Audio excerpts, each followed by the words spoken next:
Hey class, today we're going to go over lecture 13. This is about shape and polarity and intermolecular forces. So let's go ahead and get started with it.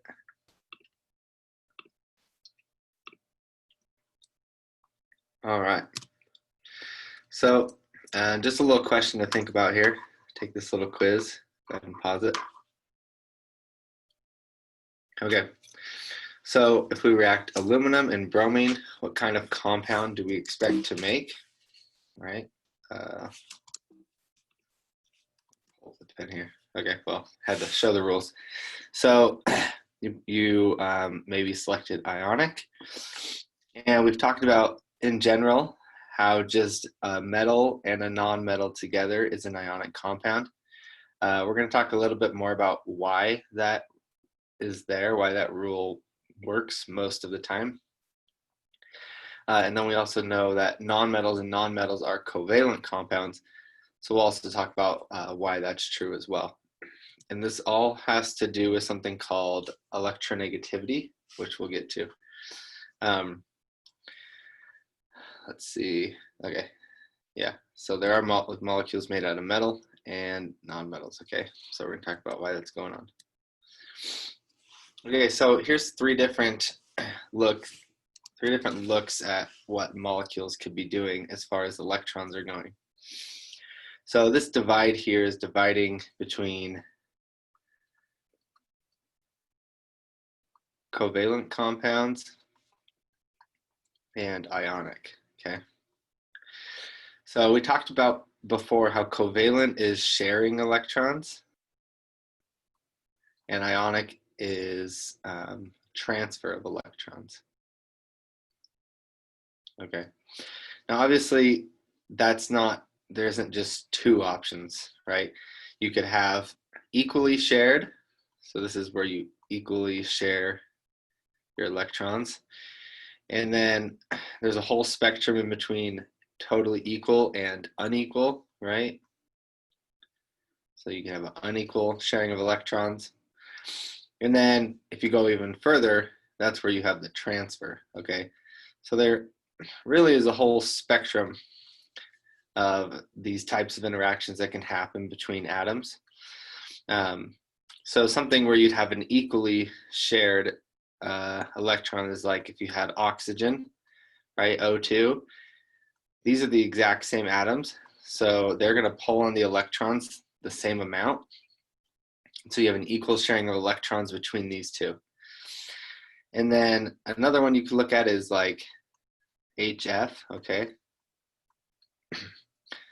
So this is hydrofluoric acid. But we're going to talk about electronegativity. And what electronegativity is it's a number that tells you how hard an atom pulls on electrons. So fluorine really wants to pull on electrons. Basically, it has the strongest force to pull on electrons. It has the strongest electronegativity. Okay, so hydrogen's not going to totally just give up its proton to fluorine. Okay, but it can unequally share. So fluorine basically has almost all of the electron density versus hydrogen. And so that's an unequal sharing of electrons because fluorine pulls harder than hydrogen.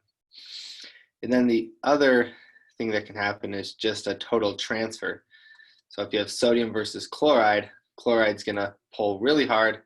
Sodium wants to actually give up an electron, right, to become a noble gas. Hydrogen doesn't really want to give up its electron to fluorine, right, because then hydrogen just has no electrons around it. But sodium will give up an electron to chlorine, and so that makes this transfer easier. So anyway, so if the electron totally transfers over, then you actually form a positive and a negative charge which attract. In this example, this sign means partial positive and partial negative. So it's not fully there yet, okay? It hasn't pulled hard enough. So what we have, when you have an equal sharing of electrons, this is called a non-polar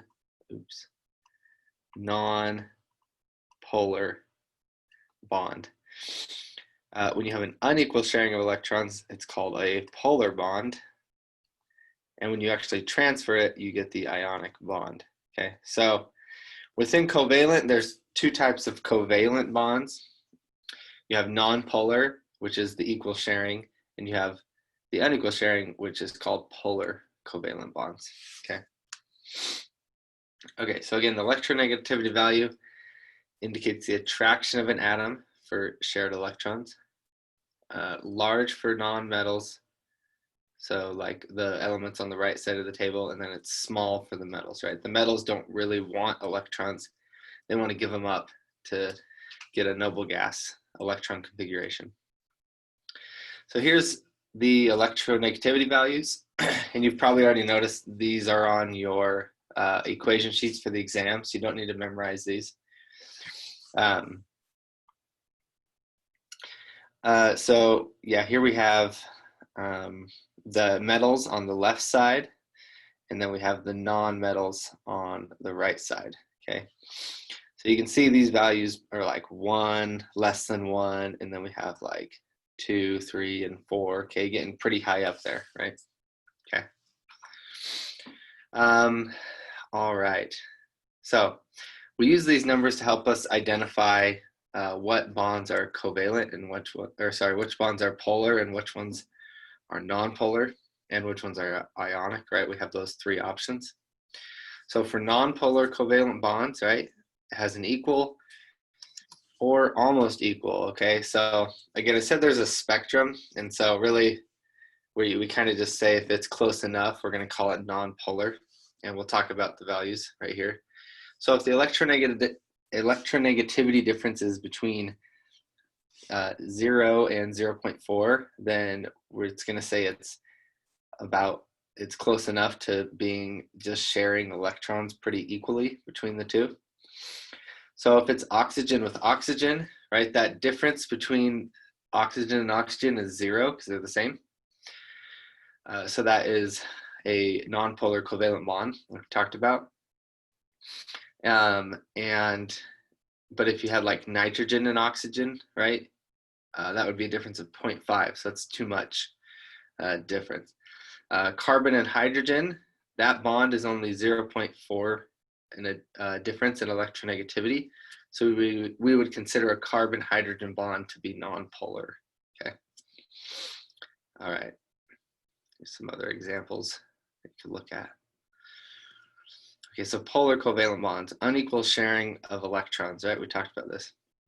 So we're gonna say it has a moderate electronegativity difference of 0.5 to 1.8, right?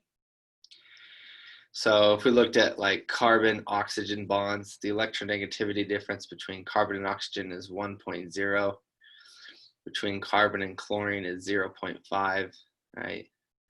And magnesium and carbon, which is interesting, right? This is actually a metal and a non-metal. Actually has an electronegativity difference of 1.3. So even this is one example where you have a metal and a metal and a non-metal forming a polar covalent bond instead of an ionic bond, okay? So we say generally metals and non-metals are ionic, just because almost in most cases that works out. But really, if you're asked to decide if a bond is ionic or polar covalent or non-polar covalent, you need to look at the electronegativity differences to decide that. Okay, so ionic interaction is a result of electron transfer, right? So if the electronegativity difference is great enough, so greater than 1.9, it's actually going to pull hard enough to pull the electron for this atom to pull the electron from the one on the left and actually create these positive and negative charges, and now the attraction between those is the ionic bond, okay? So sodium and chloride, right, 2.1.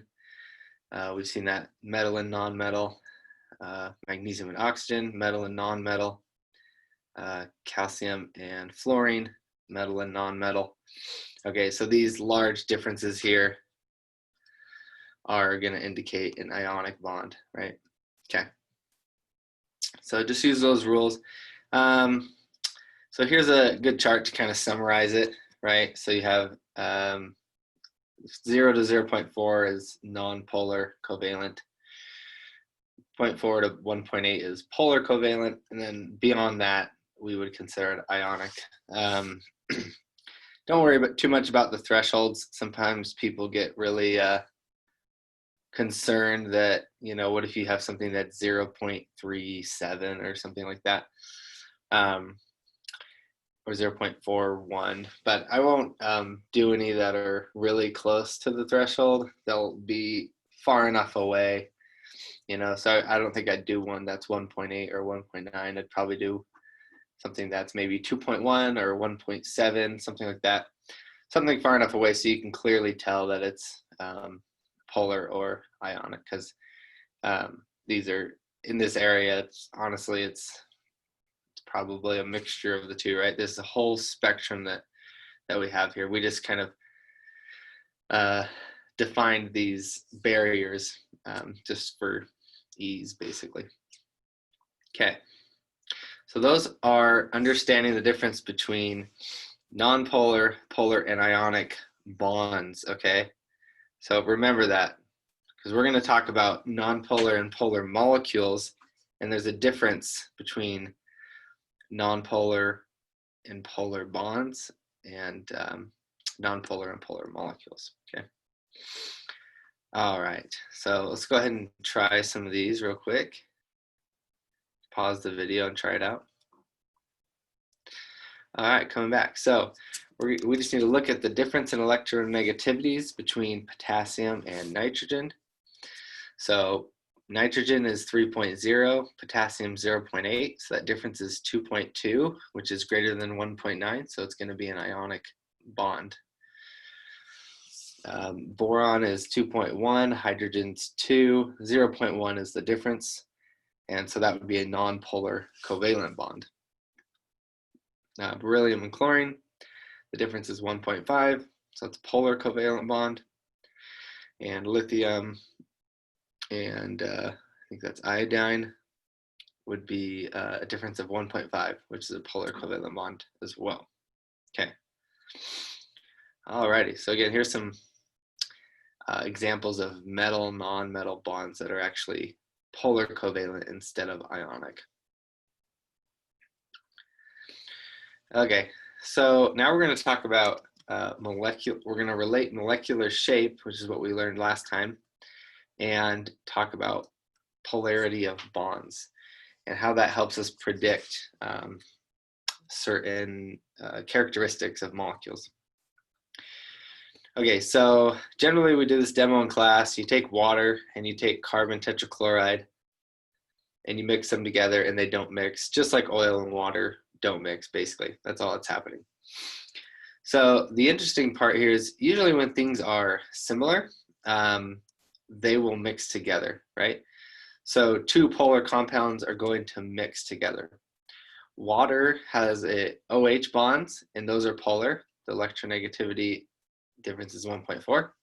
And carbon chloride bonds are polar as well. They have a difference of 0.5. And what it really comes down to is even though the bonds are polar, so water is a polar molecule, carbon tetrachloride is actually a non-polar molecule. So this is where I said you need to keep, we're going to talk about the difference between polar bonds and non-polar bonds versus polar molecules and non-polar molecules. So a molecule can have polar bonds but still be non-polar depending on the molecular shape, which is what we'll talk about. Okay. Okay, so basically I'm going to go through like some criteria to help you decide if a molecule is polar or not. Okay, so a polar molecule must contain polar bonds. Okay, if it doesn't have polar bonds, it can't be a polar molecule. And then it also must have a shape such that the dipoles, which we'll talk about in a sec, do not cancel. Okay, so let's look at this example, hydrogen and chloride. Okay, this is a polar bond, right? And so the way you'll see this drawn is we draw an arrow towards the most electronegative element. So you first draw a line and then you draw an arrow like this, indicating that the electrons are flowing to the chlorine. There's an unequal sharing of electrons because it's a polar bond, and chlorine is holding most of the electrons around it, okay? So this is the arrow that you'd see with the positive, partial positive on the left, partial positive on the right. So this is a polar molecule, okay? Now let's look at this one here. So here we have all the electrons flowing from hydrogen up to nitrogen, okay? So just like that. And so in general, there is a flow of electrons from down to up, okay? And so if there's an overall flow of electrons in a certain direction, then it's a polar molecule, okay? So this one's polar as well. Basically a dipole is like, if you looked at this bond, dipole is basically like there's directionality in the way that the electrons flow. So we say that this is a dipole moment where you have electrons flowing towards a certain element, okay? So the easiest way maybe to think about it for now is just like each one of these arrows is a dipole, okay? So just think of it like that. Okay. So this criteria says that the dipoles do not cancel, which is kind of hard to see just looking at these examples, but we're going to look at examples where the dipoles do cancel, and then it should hopefully make more sense. Okay, so in a nonpolar molecule, if it contains nonpolar bonds, okay, it is likely to be nonpolar. It's still not 100%, but if it contains nonpolar bonds and there's no dipole moments across here and it's symmetrical, it's going to be a nonpolar molecule, right? I couldn't draw any flow of electrons to the right or to the left here because there's a totally equal sharing of electrons between the oxygens and between the chlorines. So these are nonpolar bonds. Also, overall, they're nonpolar molecules. So bonds, when you're looking like at polarity of bonds, you're looking literally just between two different atoms, okay? And so this is a nonpolar bond. And if the molecule only contains two atoms, then if it's a nonpolar bond, then it's going to be a nonpolar molecule as well, okay? So let's look at an example where the dipoles do cancel out. Okay, so this is carbon dioxide. So oxygen is more electronegative than carbon.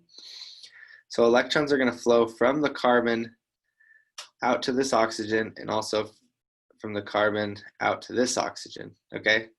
So you can see that this is a symmetrical molecule and these dipoles actually cancel out. If you imagine this is moving -1 to the left and +1 to the right, the net of those is going to be 0. Okay, so these two dipole arrows cancel out each other.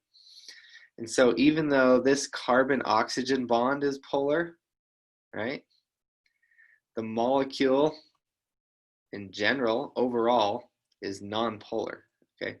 So you have polarity going on within the molecule, but as a net effect, there's no net movement of electrons to the right or to the left. So as a molecule, it's nonpolar, okay? If you look at this one, this is carbon tetrachloride. Okay, so there is a dipole from carbon to chlorine, okay, on all of these. All right.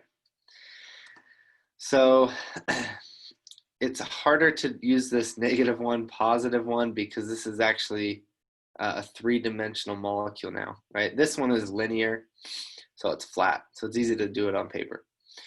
This one here is tetrahedral, so it's three-dimensional. So you might just have to trust me when I say that these dipoles, if you went through the vector math, they would cancel out to 0, okay? So just remember that for tetrahedral molecules. Even though each of these 4 carbon chloride bonds are polar, right? So this bond here is polar. the whole molecule as a net has a 0 dipole. So it's a non-polar molecule. Okay. Showing it out. Another way to maybe see it is if you had something that's like trigonal planar. The only good example I can think of is like BH3. I think these bonds are actually close enough in electronegativity that they're non-polar. But let's just say that, you know, there's a small flow of electrons out towards each hydrogen, okay? It doesn't really matter if these bonds are polar or non-polar if you're asking if this molecule is polar, because these are all going out in different directions, and if you added these up using vector math or whatever, the net is going to be 0, and so this would be a non-polar molecule as well. Okay. Awesome. Okay. So why do we even care about polarity? You're going to see these terms, intermolecular forces and intramolecular forces. So intermolecular forces are forces that hold two different atoms together. Intermolecular forces hold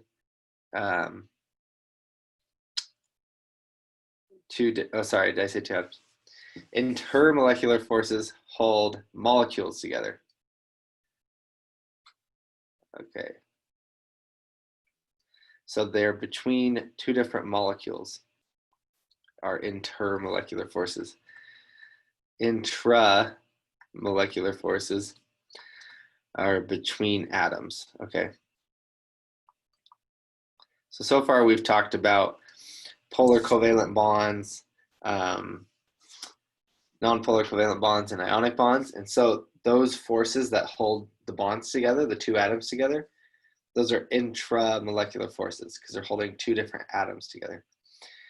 Now, if you have a force between two different water molecules, that's an intermolecular force, okay? And that's what we're going to talk about here. Okay. So they help us predict solubility. So like I said before, like things that are like each other are going to dissolve each other or mix with each other. So two non-polar compounds would mix with each other, or two polar compounds would mix with each other, okay? So we can also use these to predict the strength of the intermolecular forces. So, for example, ionic bonds are the strongest, okay? And they are going to have the highest melting point. So think about like melting and boiling, right? That is a change. For example, if we had water, yeah, if it's in ice form, this is going to be arranged in like a crystal lattice.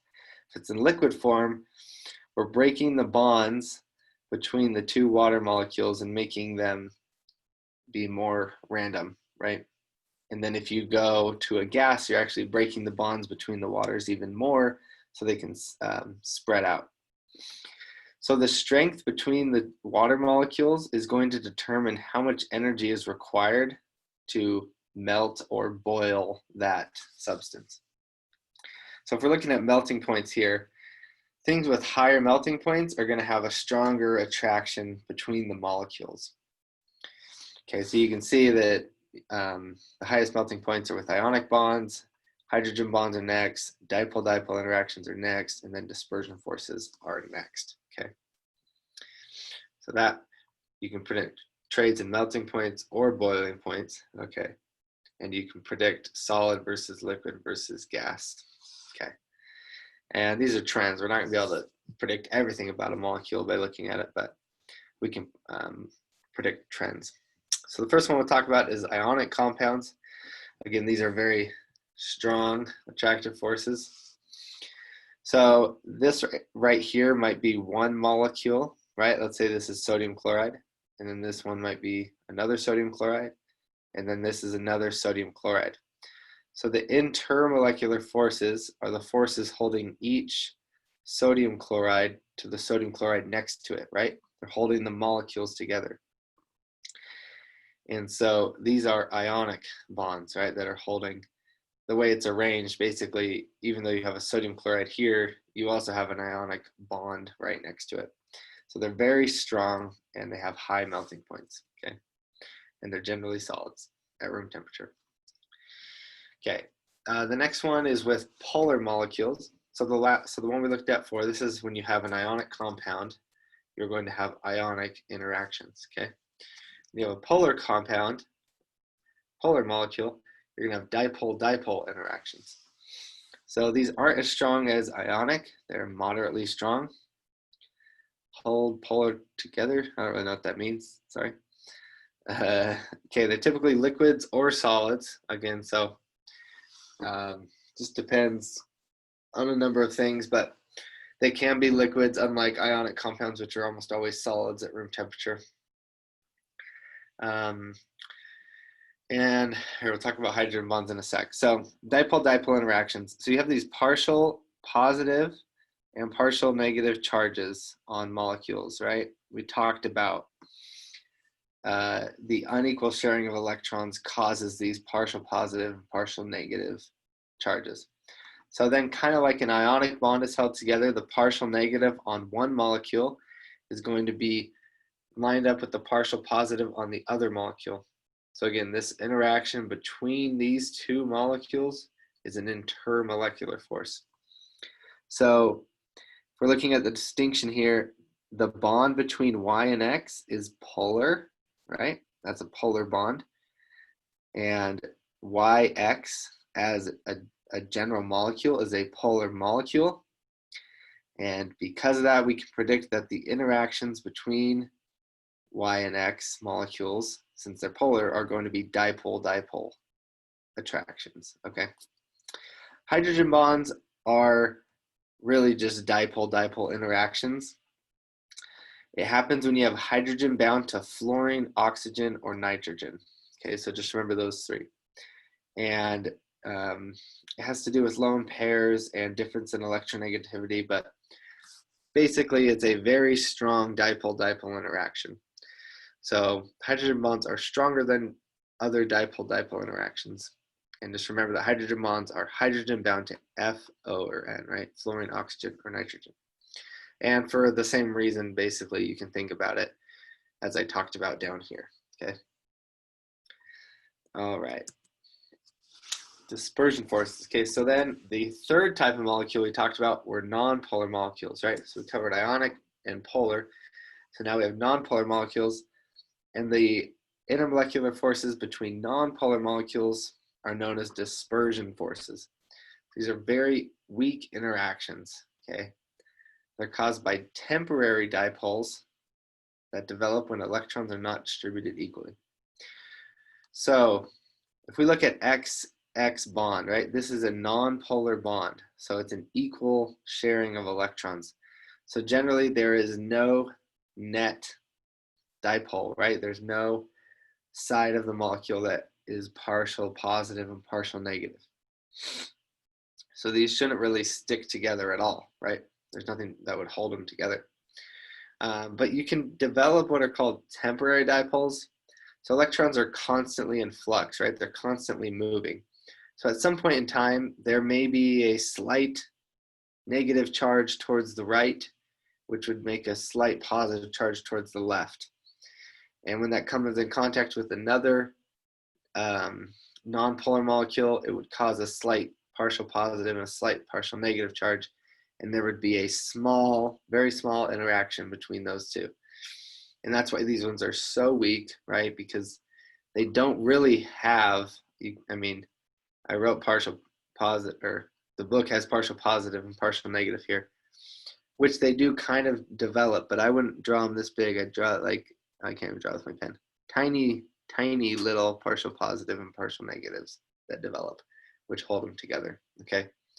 But really what you're remembering here is that nonpolar molecules give off dispersion forces.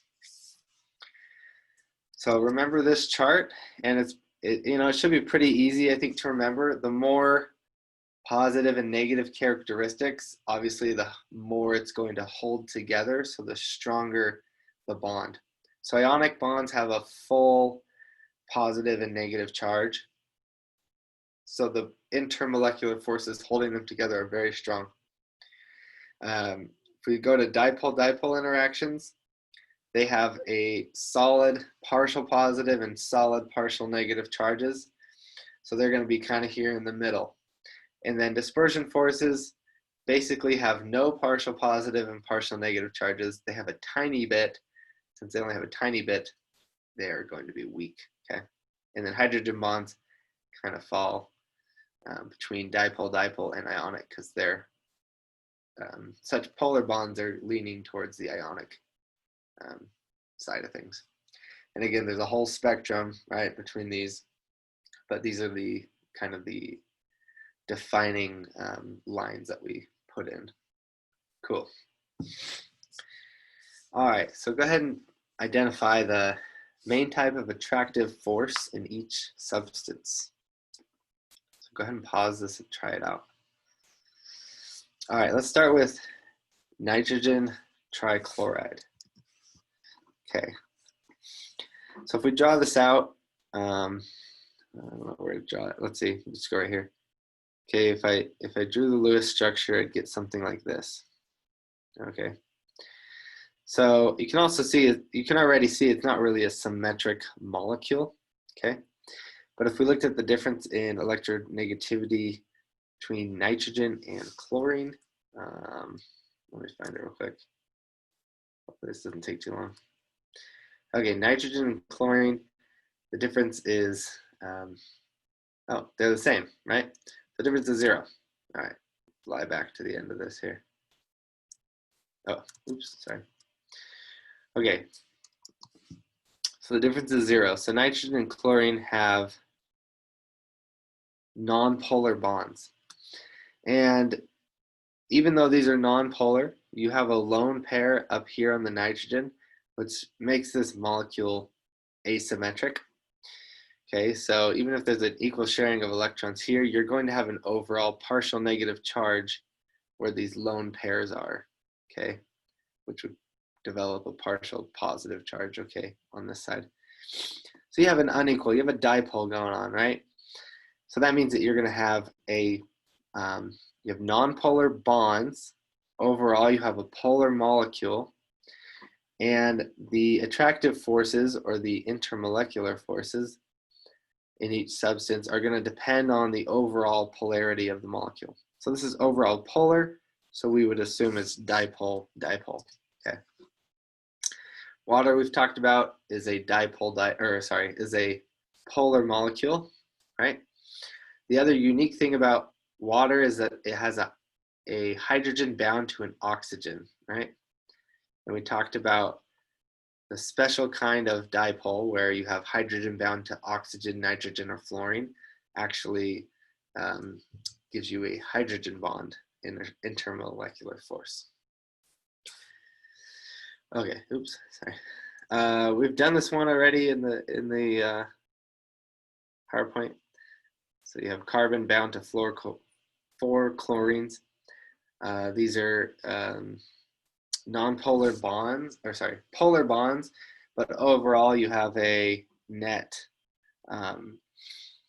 dipole of 0, so it's a non-polar molecule. And so again, the intermolecular forces depend on the polarity of the whole molecule. Since it's non-polar, it would have dispersion forces, okay? Awesome. Oh yeah, KCl is an ionic bond. If you looked at the electronegativity difference, you have an ionic bond here. And if you have an ionic bond, it's just automatically an ionic intermolecular force, right? Okay, and then NH3, again, that one's similar to NCl3. The difference here is that we have nitrogen bound to hydrogen, which makes it a hydrogen bonding molecule. Okay, so last thing I want to do is go over just some cool applications. I want to help you see why this is relevant and interesting. Hopefully it's relevant and interesting for some people. So table salt. If if I asked what kind of intermolecular forces were going on, this is an ionic bond, so it has ionic intermolecular forces. And what state is it at room temperature, right? It's a solid. This is just table salt. Water has hydrogen bonds. Okay, and at room temperature, water is a liquid. Oxygen, O2 is a nonpolar molecule, so it is dispersion forces. And at room temperature, oxygen is a gas. Okay, so I just think this is pretty cool, right? These are the strongest bonds, right? So the molecules are held together the most, which makes it in the solid phase. Hydrogen bond is not as strong, so the molecules aren't held together as much, so it's a liquid. And then dispersion forces are the weakest, so they don't really hold the oxygens together that well, so the oxygen would be in the gas phase at room temperature. So you can see how we can predict what state something would be, and just depending on the structure of the molecule. So if you know the formula, you can do the structure. Then you can figure out if the bonds are polar or not. And if you draw the shape, you can figure out if the molecule is polar or not. Depending on that, you can figure out the intermolecular forces. Depending on that, you can predict things about the state of the molecule and stuff like that. So, you know, go ahead and impress your friends with that. I think it's pretty cool. Hopefully we get into some other cool applications as we go along. But anyway, hope that was useful, and go ahead and work on it with the homework problems and stuff like that, and really try and nail down those topics, because they'll be useful as we go along. So, all right, have a good one.